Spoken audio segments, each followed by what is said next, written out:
I know you talk about asking what instead of why. And I love this intention because I press this upon clients so much. Why is that so important? Yeah, the don't ask why like, and again, there are incredible bodies of work in the business world about you have to start with why. You have to know your why. You have to lead with why. And like, that's great if you're launching a business. Like, if you're embarking on some big venture, yes, you need to know your why.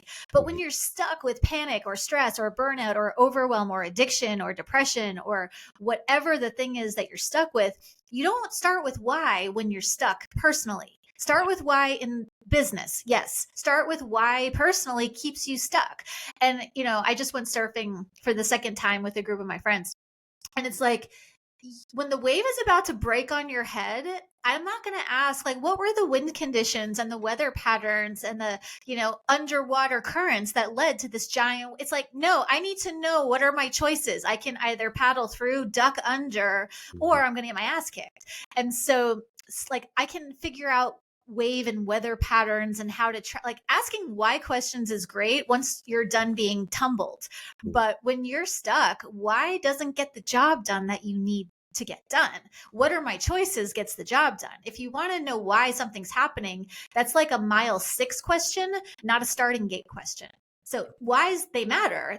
Why is this wave about to break, in this way is not helpful when I'm about to get nailed. So it's so important not to start with why. Start with what, ask the why later. And by the time you get moving, you might not, I care about the why because I'm an analyst, but like, I found most people don't really care about why. They just want to get moving. They want to feel better. They want to do more. They want to live their best lives. And if your life is working, you may not care about the why at that point.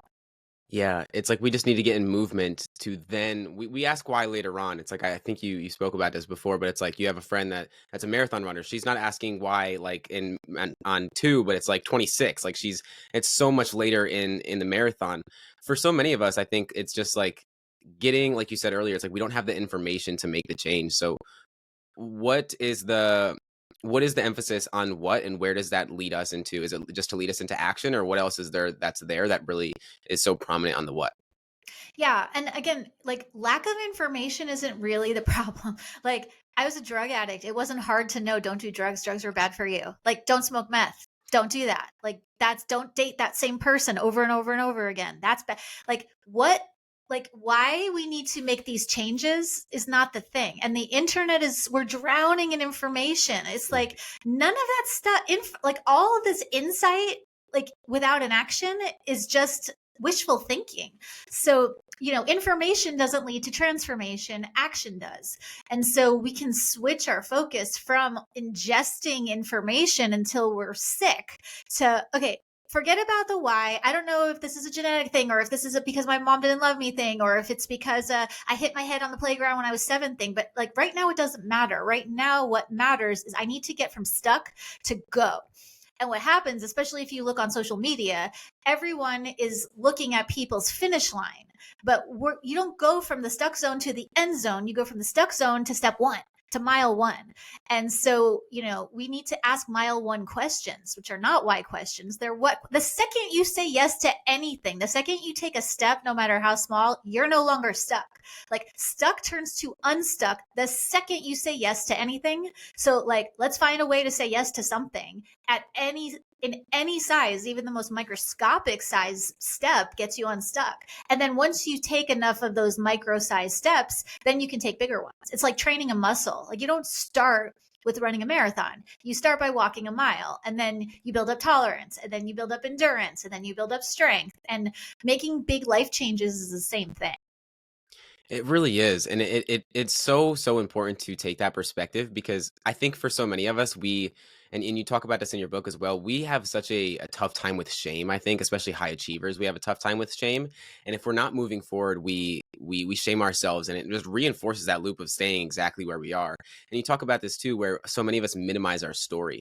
So how do we get out of that cycle of not only minimizing our story because maybe our trauma or our experiences aren't as detrimental as what you've been through or what other people have been through, but how do we take a different perspective to be able to break through that cycle? Yeah, and I do it too. I still, even with my history, which is not like on paper, it's like, wow, like that's objectively bad stuff. But I'm like, Yeah. well, it's not like this happened to me. Right. And growing up, I had enough to eat. It's not like I had to worry about where I was going to sleep that night. But Yeah. it's really easy to go into that kind of thinking.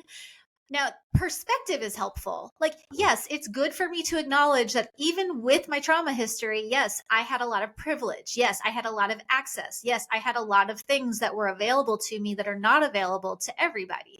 Perspective is useful. Perspective keeps you from being an asshole.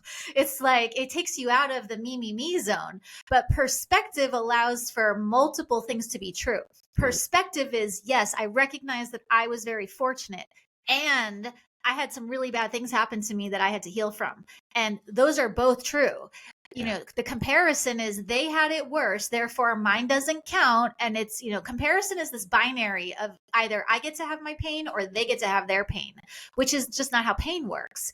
The perspective is not a binary. Perspective is non binary and allows for lots and lots of things to be true at the same time.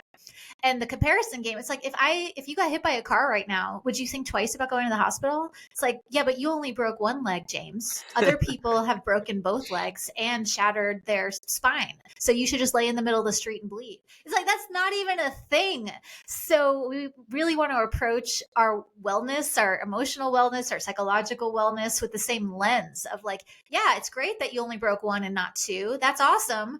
And your leg is broken. Let's get you to the hospital so we can get you, get the leg set so then you can heal. It's both and.